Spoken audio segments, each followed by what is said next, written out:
Hello.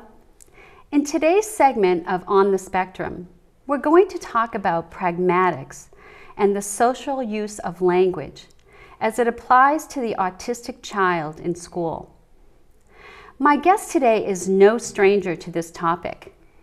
In fact, she was a clinical assistant professor at Boston University, Sargent College, for 10 years during the 90s, where she taught both clinical and academic classes in language and academics, and supervised in diagnostics, group, and individual treatment.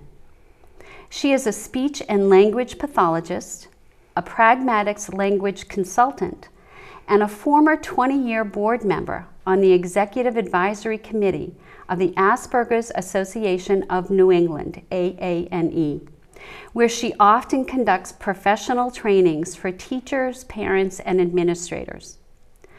Presently, she teaches a pragmatics class for the CAGS program at Elms College in Chicopee, Massachusetts, and is an adjunct professor at Antioch University of New England in Keene, New Hampshire, where she is an associate in the Center for the Autism Disorders and teaches social communication in the Autism Spectrum Disorders ASD certificate program.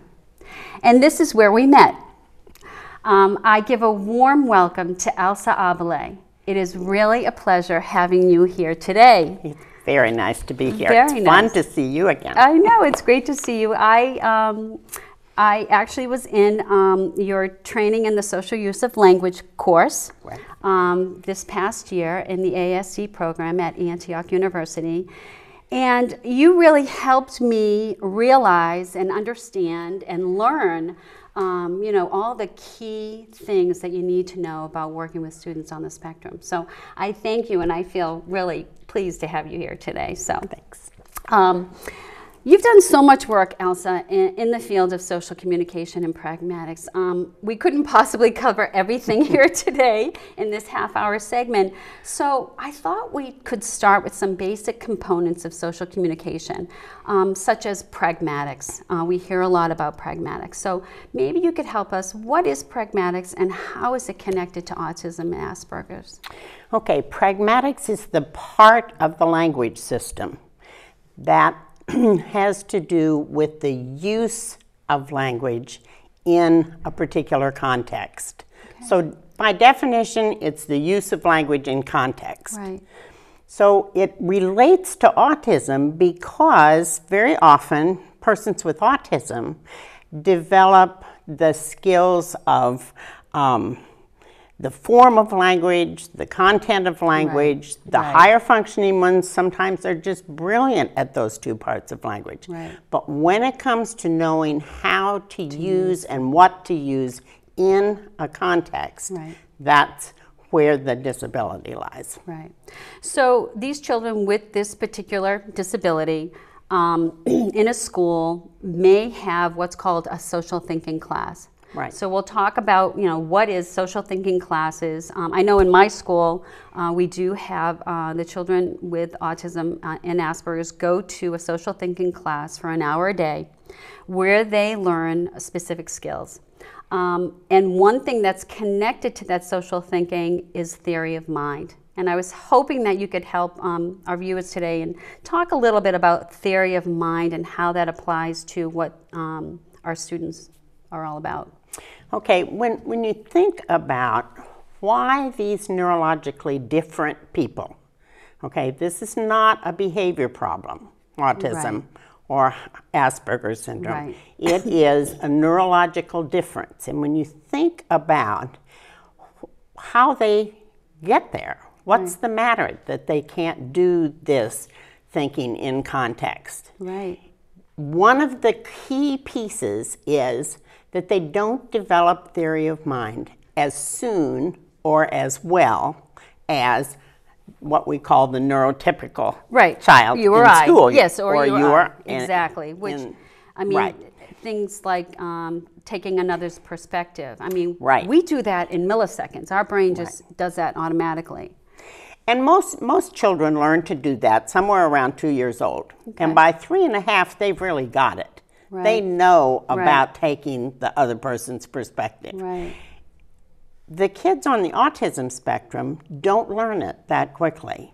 Some of the studies at the Yale Child Study Center have indicated that the 3.5-year-old skills for neurotypical kids are, on the average, learned by people with Asperger's syndrome somewhere between 9.5 and 15 years old. Wow. So we're talking about a big gap here. Wow. We're taking the perspective of the other person. Right.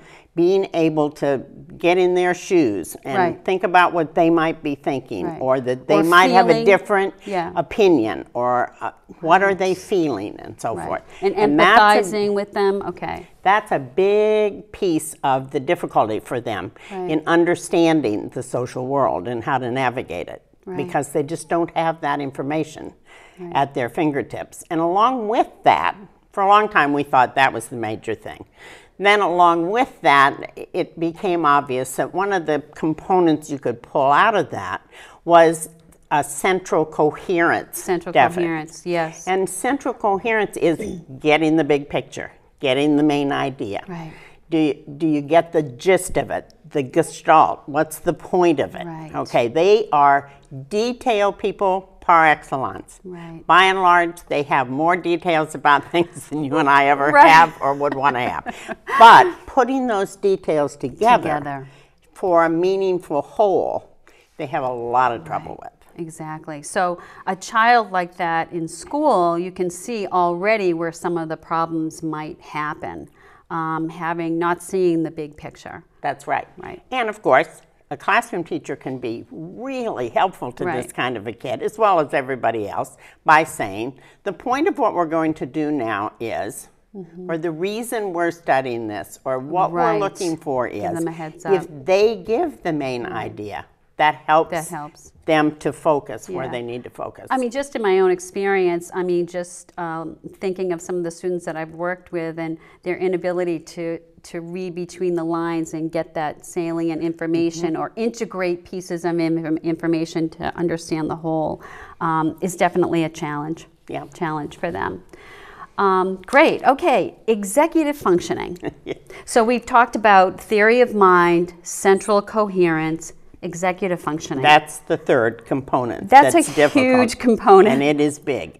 And it is particularly big in school. Because it's required for so much of what we do in school. The way our learning is set up requires skills in executive functioning. You know, we could talk all day about executive functioning, but a couple of things that particularly relate to this group are that they have a lot of difficulty with things temporal, anything that has to do with timing. And executive functioning is planning. Starting something. It's futuring. That's what you have to do. You have to make a plan. You have to say, am I following my plan? Can I change my plan if it's not working out? Am I flexible enough to do that? Can I move from one set to another with my plan? All of those things are the executive functioning pieces, and they're an area of very great difficulty for this group. I see children, you know, if an assignment, if they have an assignment or a project has been assigned, and I know there's some of the kids, and they'll sit there and they're looking at that assignment. They do not know where to start. They have no idea, how do I start? They go home and try to do their homework, and we hear from parents, they can't get started on their homework. So this is really a very big issue. It is a big issue, and one of the ways we can help with that issue is to, from the very beginning of their school years, help them break down what the parts are. What do you do first? What am I going to do second? I worked in a middle school in Burlington for a long time before I went to BU, and one of the things that I would do there is that I would say, okay, I want 3 note cards by tomorrow, and I want 4 note cards by Thursday. So breaking it down, to help manageable. Them, because otherwise they see, you know, it's overwhelming. So is organization also a piece of that? It is a piece of that. And time management, organization. Okay. Hidden curriculum. Being able to, and I think of it as understanding, you know, body language, walking into a room and reading that room. What does that teacher expect? Right. And some children at the middle school, they deal with 4 or 5 teachers a day. Right, right. So, all right. Hidden curriculum requires that you have enough skill to figure out intuitively what the rules are right. for whatever you're doing, whatever class you're in, whatever project you're doing. Exactly. Most children know what those 4 or 5 teachers expect. Who do you need to raise your hand? Whose class do you need to raise your hand? Right. If you're not in your seat when the bell rings, who's the queen of the late pass and you're down in the office getting a pass? Exactly. All of those kinds of things, most children understand in the first 2 weeks of school. Right. Our kind of kids can understand those things, but they need to be explicitly taught them. Right. To apply that and to realize that These every are time the they rules. walk in the This is the classroom. way it is. That's great. And to know that one of their jobs is to read the room. Right. Because not all rooms are going to be the same all the time. Exactly. So you got to walk in and you got to read the room. Right. So interesting. Because It is. It is because, you know, you or I or other children, neurotypicals, just take that for granted. I mean, it's just something that you know. Right. Seamlessly, almost. Let's talk a little bit about self-awareness, the process, starting with self-awareness. Okay, all right. When you're teaching social thinking, you're not teaching just individual skills. So part of social thinking is to become aware yourself on the inside Right. of what it is going on in the rest of the world so that you can navigate it successfully. Exactly. All right, so you have to have a self-awareness first.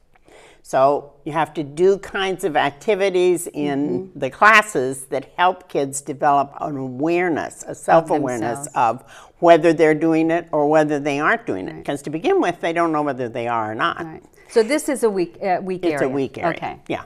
Then, once they have enough self-awareness, they can begin to self-monitor. And very often we make the mistake, and we certainly have in the past, where we've made the mistake of saying, okay, they get it. Now they understand what it is they're supposed to do, so they need to just do it. Right. Well, the self-monitoring piece is the biggest chunk of learning they have to do. They have to try it out, they have to monitor it, they have to fail, they have to find another strategy. Exactly. The self-monitoring is where the learning takes place. And then, you know, what you're looking for at the end is self-control. So that, oh yeah, I know how to do this. I'm aware of what I'm doing. These are the ways I can monitor myself so that it comes out successfully. It's a lot of work for them. It is. It really is an enormous lot of work. It is. And very often one of the things we say is that these children go to school and have 2 curriculum to learn.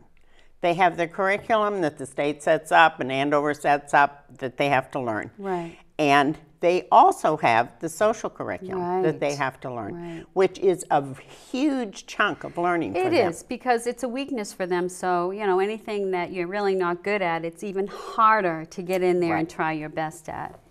Another huge area, because background knowledge and how it relates to comprehension. And I don't think that, you know, we've really even touched upon the importance of this with students on the spectrum. How does background knowledge affect a person with Asperger's or autism? Well, I think it affects them greatly. For one thing, they tend to, particularly kids with Asperger's syndrome and some with high-functioning autism, they tend to focus on a particular area of interest about which they have enormous background knowledge, more than you and I would ever want to know. The Civil War, airplanes, all kinds of stuff. And they have enormous background knowledge of that. What they don't develop background knowledge in without encouragement and help with it is in topics that aren't their favorite chosen topics of interest. So that they would rather focus on their own interest and other interests they give short shrift to. And so they don't develop. They could easily learn the information. Right. but they're not interested. Exactly. So it's motivating them to get enough background knowledge that is more even across the board. And to see those connections, Yes, to make those connections, make the so connections. comprehension And then becomes comprehension can happen. Right. Yeah. So all of these wonderful points and, you know, these basic needs of children on the spectrum, let's talk about some ideas for the classroom teacher. Okay. To help children negotiate this really complex social environment. For instance, what should teachers be thinking about or planning for to help children with autism and Asperger's? What would be effective? I think there are a few things that anybody who teaches them, classroom teacher, specialist teacher, whatever it is, need to think Parents, about. yeah. Parents, absolutely. One of the things is that because they're neurologically different, there's a certain amount of rigidity that goes with neurological difference. Right. And for that reason, transitions are very hard. Right. So they I have see that. trouble with transitions. Moment to moment, day to day, year to year. Year to year. Right. Middle school to high school, elementary to middle school. All of those kinds of transitions are tough. Right. They're hard. So helping to prepare, that's your best line of action strategy, is to prepare them for the transition. Very often we feel like, because sometimes they object to the transition, if you don't mention it, you know, then you don't have to deal with it. Right. And it doesn't work like that. Okay. If you mention it, if you say, we have 5 minutes more to get this writing project done in the classroom. Okay. Now it's about 2 minutes. Right. Then I would walk over to the child and I would say, you can answer probably one more question in your writing project before it's time to put it away. Right. So do one more and then it'll be put away time. Because the other option is something that really happens, you see it graphically in the very early grades when kids are doing their math and then the teacher says, okay, put your math workbooks in your desk. We'll do some more of that this afternoon. Now we're going to have reading groups. Well, the child says, but I haven't finished my math. Right. And sometimes it takes a month or so before they can begin to do that switch. So they may need a beanbag chair in the back of the room where they finish their math while everybody else moves to reading as you help them learn to do that. So those routines, those schedules, the moment to moment, day to day, year to year, very important, the transitions. How about setting goals? What types of goals? I mean, we had talked earlier about, you know, this mind files and self-talk and that type of thing. Okay. When we're trying to develop a program for how to teach these skills at BU, we came up with 3 big areas, and then mind files are a part of those. So